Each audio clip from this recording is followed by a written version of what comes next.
ನಡೀತಾ ಇದೆ. ರಾಜಕೀಯದಲ್ಲಿ ಯಾರು ಬೆಳೀತಾರ ಹೆಚ್ಚು ಅವ್ರನ್ನ ತುಳಿಯುವಂಥ ಪ್ರಯತ್ನ ನಡೀತಾ ಇದೆ. ಇದೇನು ಹೊಸದಲ್ಲ ನಮ್ಮ ರಾಜ್ಯದಲ್ಲಿ.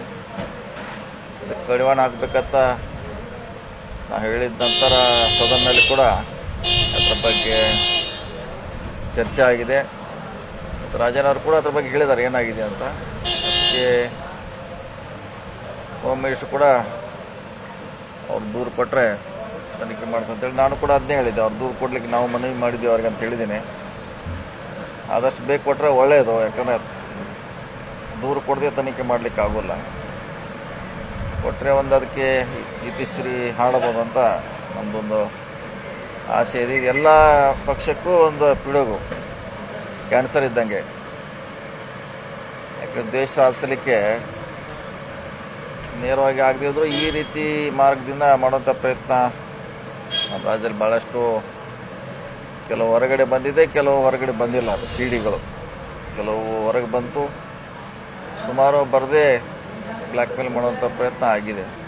ಸೊ ಒಂದು ಸಾರಿ ಆಗಬೇಕು. ಬೇಕನ್ನ ನೋಡ್ಬೇಕಲ್ಲ, ಅವ್ರು ಸಿಕ್ಕ ಮ್ಯಾಗ ಅವ್ರನ್ನೇ ಕೇಳಬೇಕಾ, ಯಾರ್ಯಾರು ಯಾವ ಸ್ಥಾನದಲ್ಲಿದ್ದಾರೆ, ಯಾವ ಪಕ್ಷದಲ್ಲಿದ್ದಾರೆ, ಇನ್ನು ಅವ್ರನ್ನೇ ಕೇಳಬೇಕಲ್ಲ. ಅವ್ರಿಗೆ ಯಾಕೆ ಮಾಡ್ರು, ಏನು ಅವ್ರ ಉದ್ದೇಶ ಇತ್ತು, ಅವ್ರು ಸಾಧಿಸೋದಾರ ಏನಿತ್ತು, ಅವರೇ ಹೇಳಬೇಕಾಗ್ತದೆ. ಅದಕ್ಕೆ ನಾವು ಕೂಡ ತನಿಖೆಗೆ ಒತ್ತಾಯ ಮಾಡ್ತಾ ಇದ್ದೀವಿ. ಇದನ್ನು ತಾವು ಯಾಕಂತಂದ್ರೆ ಈಗ ಸಚಿವರೊಬ್ಬರು ರಾಜಣ್ಣ ಆಯಿತು, ಮತ್ತೊಬ್ಬರು ಈಗ ಇನ್ನೊಬ್ಬರು ಸತೀಶ್ ಜಾರಕಿಹೊಳಿ ಆಗಿರ್ಬೋದು, ಇವ್ರನ್ನ ಇದನ್ನು ಮಾಡ್ಕೊತ ಹೋದ್ರೆ ಇದನ್ನ ಸರ್ಕಾರ ತಾವೇನು ಒತ್ತಾಯ ಮಾಡ್ತೀವಿ ಹೇಳಿದ್ರಲ್ಲ. ಅದಕ್ಕೆ ನಾವು ನಿನ್ನೆ ಕೂಡ ಹೇಳಿದ್ವಿ ರಾಜಣ್ಣ ಅವ್ರಿಗೆ, ನೀವು ಕಂಪ್ಲೇಂಟ್ ಕೊಡಬೇಕಂತ. ಕೊಡ್ತವಂತ ಇವತ್ತು ಒಪ್ಕೊಂಡಾರ. ಕೊಟ್ಟ ಮೇಲೆ ನೋಡೋಣ ಅದು ಯಾವ ರೀತಿ ತನಿಖೆ, ಯಾವ ರೀತಿ ಆಗಬೇಕು, ಆಗಬೇಕು ನೋಡೋಣ. ಅದು ಇನ್ನೂ ಟೈಮ್ ತೊಗೊಳ್ಳೋದಂಥದ್ದು.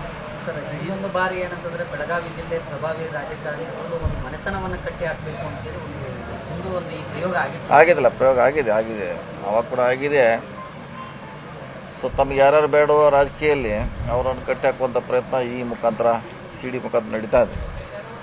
ಅದಕ್ಕೆ ಇದು ಬ್ರೇಕ್ ಆಗಲೇಬೇಕು.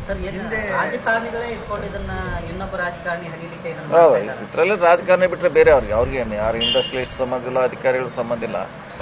ರಾಜಕಾರಣಿಗಳಿರೋದು ರಾಜಕಾರಣಿಗಳೇ ಅವರೇ ಇದ್ದಾರೆ, ಅವರನ್ನ ಪತ್ತೆ ಹಚ್ಚಬೇಕಷ್ಟೇ. ಈಗ ಸರ್, ಈಗ ಬೆಳಗಾವಿ ಜಿಲ್ಲೆಯಲ್ಲಿ ಬಹಳಷ್ಟು ಏನಂತಂದ್ರೆ ಒಬ್ಬ ಮಹಾನ್ ನಾಯಕ ಈ ಸಿ ಡಿ ಫ್ಯಾಕ್ಟರಿಯನ್ನ ನಡೆಸ್ತಾ ಇದ್ದಾನೆ.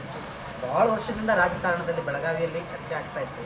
ಇದರಿಂದನೂ ಒಬ್ಬ ಮಹಾನ್ ನಾಯಕ ಏನಾದರೂ ಇರ್ಬೋದು? ಇಲ್ಲ, ನಾವು ಆರೋಪ ಮಾಡ್ಲಿಕ್ಕೆ ಆಗೋಲ್ಲ. ತನಿಖೆ ಒತ್ತಾಯ ಮಾಡೋದು ಅದಕ್ಕೆ. ಈಗ ನಾನು ಹೇಳೋದು ರಾಜಕೀಯವಾಗಿ ಆಗ್ತದೆ. ಒಂದು ಏಜೆನ್ಸಿ ಪೊಲೀಸರು ಅದು ತನಿಖೆ ಮಾಡಿದ್ರೆ ಅದು ನಿಜ ಇರುತ್ತೆ. ಸರ್, ಇದು ಒಂದಾಯ್ತು ಸರ್. ಈಗ ಏನಾದರೂ ಹೈಕಮಾಂಡ್ ಮಟ್ಟದಲ್ಲಿ ಇದರಲ್ಲಿ ಏನಾದರೂ ತಮ್ಮ ಪಕ್ಷದ ವರಿಷ್ಠರಿಗೆ, ದೆಹಲಿ ನಾಯಕರಿಗೆ ಏನಾದರೂ ಮುಟ್ಟಿಸುವಂಥ ಪ್ರಯತ್ನ ಆಗುತ್ತೆ ಸರ್? ಮಾಡ್ತಾರೆ, ಮಾಡಲೇಬೇಕಾಗ್ತದೆ. ಅವ್ರಿಗೆ ಒತ್ತಾಯ ಮಾಡಬೇಕಾಗ್ತೈತೆ. ಯಾಕಂದರೆ ಈ ರೀತಿ ಆಗಬಾರ್ದು,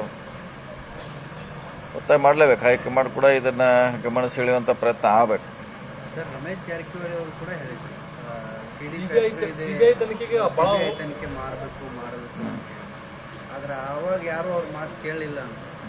ಈಗ ಮತ್ತೆ ಬಂದಿರಲ್ಲ. ಸದ್ಯನಾಗ ಮತ್ತೆ ಬಂದಿದೆ. ಈಗ ರಮೇಶ್ ಜಾರಕಿಹೊಳಿ ತನಗೆ ಆಯಿತು. ಈಗ ಮತ್ತೆ ರಾಜನ ಮುಖಾಂತರ ಮತ್ತೆ ಈಗ ಈ ರಾಜನ ಅಟೆಂಪ್ಟು ಕೊನೆಯದಾಗಬೇಕು. ಮತ್ತೆ ಯಾರಿಗೆ ಅಟೆಂಪ್ಟ್ ಮಾಡಬಾರ್ದು. ರಾಜನೇ ಕೊನೆಯ ಎಪಿಸೋಡ್ ಆಗಬೇಕು. ಇದು ಒಂದೇ ಪಕ್ಷಕ್ಕೆ ಸೀಮಿತ ಇದೆ ಸರ್? ಇಲ್ಲ, ಒಂದೇ ಪಕ್ಷಕ್ಕೆ ಸೀಮಿತ ಇಲ್ಲ. ಹಿಂದೆ ಕೂಡ ಬೊಮ್ಮಾಯಿ ಸರ್ಕಾರದಲ್ಲಿ ಮಂತ್ರಿಯನ್ನ ಕೊನೆಯವರೆಗೆ ಬ್ಲ್ಯಾಕ್ ಮಾಡಿ ಬೊಮ್ಮಾಯಿ ಮೇಲೆ ಸಾಕಷ್ಟು ಒತ್ತಡ ಮಾಡಿ ಅವ್ರ ಕಡೆ ಕೆಲಸ ಮಾಡುವಂಥ ಪ್ರಯತ್ನ ಕೂಡ ಆಗಿದೆ. ಅವರಲ್ಲಿ ಪ್ರಭಾವಿ ಸಚಿವರನ್ನು ಸಿ ಡಿ ಮಾಡಿ ಅವ್ರನ್ನ ಬೆದರಿಸುವಂಥ ಪ್ರಯತ್ನ ಆಯಿತು. ಅದರಿಂದ ಸಾಕಷ್ಟು ಲಾಭ ಪಡೆಯುವಂಥ ಪ್ರಯತ್ನ ಕೂಡ ಸರ್ಕಾರದಲ್ಲಿ ಆಗಿದೆ. ಸೊ ಅಂಥ ಬೇರೆ ಬೇರೆ ಸರ್ಕಾರಗಳಲ್ಲಿ ಕೂಡ ಇಂಥ ಪ್ರಯತ್ನಗಳಾಗಿದೆ. ತನಿಖೆ ಆಗಬೇಕು ಅಂತ ಹೇಳಿದ್ರು. ತನಿಖೆ ಅಥವಾ ದೊಡ್ಡ ಮಟ್ಟದ ತನಿಖೆ, ಉನ್ನತ ಮಟ್ಟದ ಹೇಳಿದೆ. ನೋಡ ಸರ್ಕಾರ ಯಾವ ಮಟ್ಟಕ್ಕೆ ಅವ್ರ ಹೆಸರು ಹೊರಗಡೆ ಬರಬೇಕು ಅಂತ ಖಂಡಿತ ಬರಲೇಬೇಕು. ತನಿಖೆ ಆಗಬೇಕು. ಮತ್ತು ನಾವಿಷ್ಟೆಲ್ಲ ಮಾಡಿದ್ದೆಲ್ಲ 30 ವರ್ಷದಿಂದ ಇಷ್ಟೆಲ್ಲ ಸಾಮ್ರಾಜ್ಯ ಕಟ್ಟಿರ್ತೀವಿ, ಶಾಸಕರಾಗಿರ್ತೀವಿ, ಮಂತ್ರಿಗಳಾಗಿರ್ತೀವಿ. ಇದೇನೋ ಒಂದು ಈ ಥರ ಮಾಡೋದ್ರಿಂದ ಸೊ ಅವ್ರ ಇಡೀ ಪೊಲಿಟಿಕಲಿ ಕ್ಯಾರಿಯರ್ ಕೊಲ್ಯಾಪ್ಸ್ ಆಗ್ತದೆ. ಸೊ ಅದಕ್ಕೆ ತನಿಖೆ ಆಗಲೇಬೇಕು. ಇದು ಯಾರಿದ್ದಾರೆ ಹಿಂದೆ ಹೊರಗೆ ಬರಲೇಬೇಕು.